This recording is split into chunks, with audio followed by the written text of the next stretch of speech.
je dois parler. Moi qui étais né avec, aujourd'hui je vois, vous mettez les cabesses là. Non! Vraiment dit, l'homme a répandu la nouvelle partout. Gloire à Jésus. Il dit, les membres de sa famille ont dit, eh bien, les sacrificateurs ont dit, eh bien, si quelqu'un va assister à ce réveil, il reviendrait juste pour retirer ses lettres d'affiliation à l'église. Pendant que les membres de sa famille s'inquiétaient, lui continuait toujours à parler. Au point que les prédicateurs ont dit, c'est lui qui osera aller participer à ce réveil. Dans cet aveugle, il est en train de parler après qu'il a été guéri. C'est lui qui osera. Il sera chassé de l'église. C'est ce qui se fait. Il y a des mises en garde à beaucoup de personnes. On leur a dit, quand on apprendra que tu es parti là-bas, on va te livrer dans le du diable. Frère, s'il est question de Dieu, je vais engager ma tête. Donnez-moi la vérité. Dites-moi à Dieu. Je leur dis, c'est lui qui va aller assister à ce réveil. Il reviendrait ici pour retirer ses lettres d'affiliation à l'église. Pendant que l'homme était en train de parler, les pharisiens ont compris réellement que non, cet homme qui est venu, réellement, il a quelque chose de spécial. Maintenant, il ne voulait pas que beaucoup de gens puissent le découvrir. Dites amen bien. On a commencé à mettre des bornes.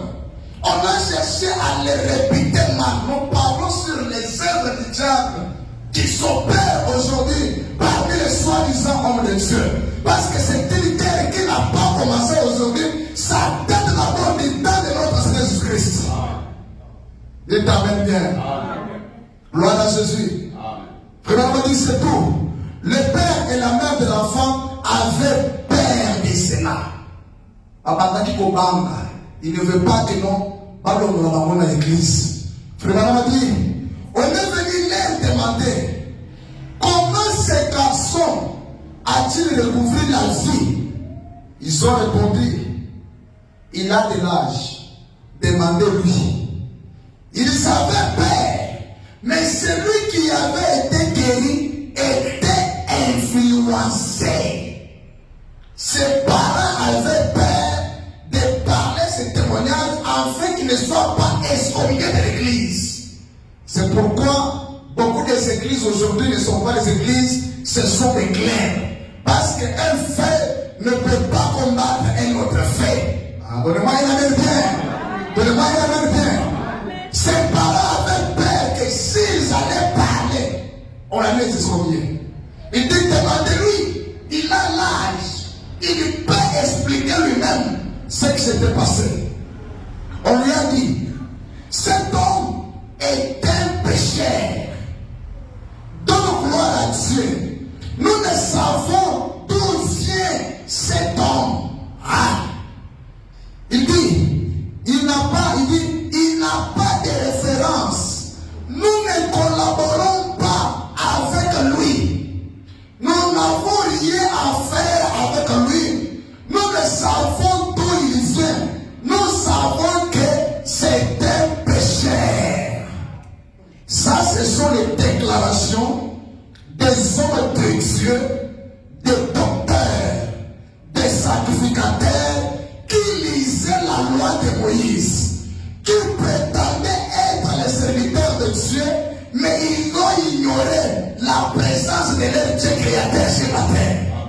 C'est pourquoi tu peux mémoriser toutes les citations de Frère Branham. Tu peux mémoriser toute la Bible, mais manquer les donateurs de la vie en toi. Donnez-moi une amène très bien. Non, ton amène est faible. Donnez-moi une amène prolongée. Voilà. Acclamons le Seigneur.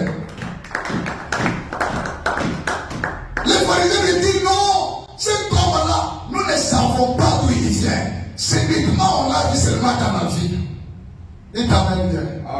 Nous ne collaborons pas avec lui. Il n'a pas de référence. Parce que nous connaissons entre nous. Bien aimé, Dieu est pour nous tous. Quand Dieu veut faire quelque chose, Dieu ne va pas te consulter toi. Et t'amène bien. Dieu consulte sa propre parole. Et qui osera aller dire à Dieu que la personne que tu as établie là, il est disqualifié. Même s'il est disqualifié selon toi, pour Dieu, il est qualifié.